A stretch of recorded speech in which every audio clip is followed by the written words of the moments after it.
అందరికీ నమస్కారం అండి. అందరూ ఎలా ఉన్నారు? మనం అందరం బాగుండాలని కోరుకుంటూ మన లైఫ్ స్టైల్స్కి స్వాగతం చెబుదాం. ఈరోజు మన కథ ధర్మబుద్ధి.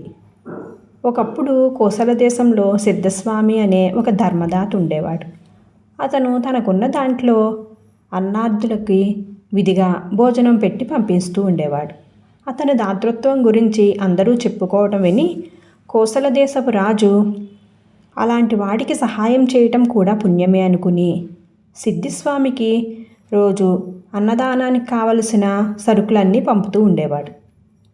సిద్ధిస్వామి భార్య హంసమతి అన్ని విధాల భర్తకు తగిన భార్య. తమకు మిగలకపోయినా సరే వచ్చిన వారికి ఎప్పుడు ఏది లేదు అని అనేది కాదు.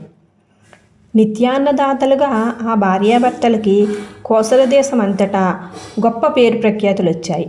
రాజుగారు నిత్యము పంపే సరుకుల సహాయంతో వారు నిరాటకంగా అన్నదానం చేస్తూ వచ్చారు. ఇలా ఉండగా ఒకసారి కోసల దేశపు రాజు సపరివారంగా తీర్థయాత్రలకని కాశీ వెళ్ళాడు. అందరూ గంగా స్నానం చేసి ఒడ్డుకు వస్తూ ఉండగా కొందరు భటులు రాజుగారు వస్తున్నారు, తప్పుకోండి అంటూ కేకలు పెడుతూ జనాన్ని పక్కకు నెడుతూ ఉన్నారు. వాళ్ళు కోసల రాజును కూడా అలాగే నెట్టారు. అది చూసిన కోసల రాజు భటులకి పట్టరాని కోపం వచ్చి, కోసల రాజు అంటే ఏమిటనుకుంటున్నారు? కాశీరాజుకి ఇంత పొగరా అని గట్టిగా అరిచారు. ఆ మాటలు కాశీరాజుకు వినిపించాయి. ఆయన తన గుర్రాన్ని ఆపి కోసలరాజుకి నమస్కారం చేసి, సిద్ధిస్వామి ఉండే దేశానికి మీరు ప్రభువులని తెలియక మా భటులు అపచారం చేశారు, క్షమించండి అన్నాడు. ఈ మాటలు వినగానే కోసలరాజు మనస్సు చివుక్కుమంది. నేనిచ్చే సరుకులతో అన్నదానం చేసే సిద్ధిస్వామి నాకు కీర్తి తేవటమేమిటి అనుకుని ఆయన కోసలకు తిరిగి వచ్చాడు. వస్తూనే ఆయన సిద్ధిస్వామికి నిత్యము పంపే సరుకులు అన్నీ ఆపేశాడు. కానీ సిద్ధిస్వామి అతని భార్య సరుకులు రావటం లేదని బాధపడకుండా ఎప్పటిలాగే అతిథి సత్కారాలు చేస్తూ వస్తున్నారు. సిద్ధిస్వామికి అపఖ్యాతి కలిగించాలన్న ఉద్దేశ్యంతో కోసలరాజు అతని ఇంటికి రోజు అధిక సంఖ్యలో అతిథులను కూడా పంపుతూ ఉండేవాడు. సిద్ధిస్వామి తన ధర్మనిష్ట కొనసాగించడానికి తనకున్న ఆస్తిపాస్తులు క్రమంగా అమ్ముకోవలసి వచ్చింది. ఆస్తి అంతా అయిపోయాక సిద్ధిస్వామి చందాలు వసూలు చేయటానికి బయలుదేరాడు. ఆయన చేసే ధర్మం పట్ల ఆదరం ఉన్నవాళ్ళు ధన సహాయం కూడా చేస్తూ ఉండేవారు. అయితే అది కూడా క్రమంగా క్షీణించింది. ఒకరోజు సిద్ధిస్వామికి అతి కష్టం మీద కుంచెడు బియ్యం మాత్రం దొరికాయి. అప్పటికే 20 మంది అతిథులు కనిపెట్టుకుని కూర్చొని ఉన్నారు. సిద్ధిస్వామి దిగాలు పడ్డాడు. అప్పుడు హంసమతి తన మంగళసూత్రం తీసి తన భర్తకిచ్చి తాను పసుపు కొమ్ము మెడలో కట్టుకొని, విచారించకండి, పని పూర్తి చేయండి అని అంది. అతిథి సత్కారం నిర్విఘ్నంగా ఎక్కడ ఆగకుండా జరిగిపోయింది. ఆనాటితో సిద్ధిస్వామి వద్ద చిల్లి గవ్వ లేకుండా పోయింది. ఇక చేసేదేమీ లేక ఆయన తన భార్యతో సహా కాశీకి పోదామని బయలుదేరాడు.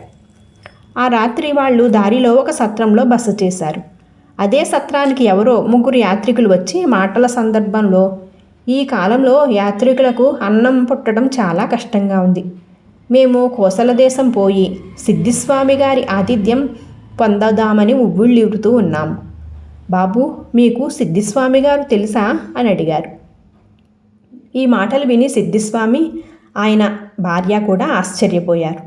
తెలుసు, ఆయన అక్కడే ఉన్నాడు, మీరు బయలుదేరి వెళ్ళండి అన్నాడు సిద్ధిస్వామి వాళ్లతో.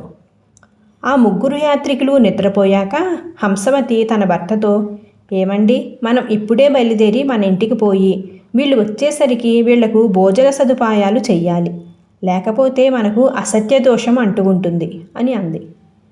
చిల్లి గవ్వ లేదే, ఇంట్లో పిడికెడు బియ్యం కూడా లేవు, వీళ్లకు భోజనం ఎలా పెడతాం అన్నాడు సిద్ధిస్వామి. పర్వాలేదు, మన ఇంట్లో 1 రోలు 2 రోకళ్ళు ఇంకా మిగిలి ఉన్నాయి, అవి అమ్మేద్దాం అంది హంసమతి.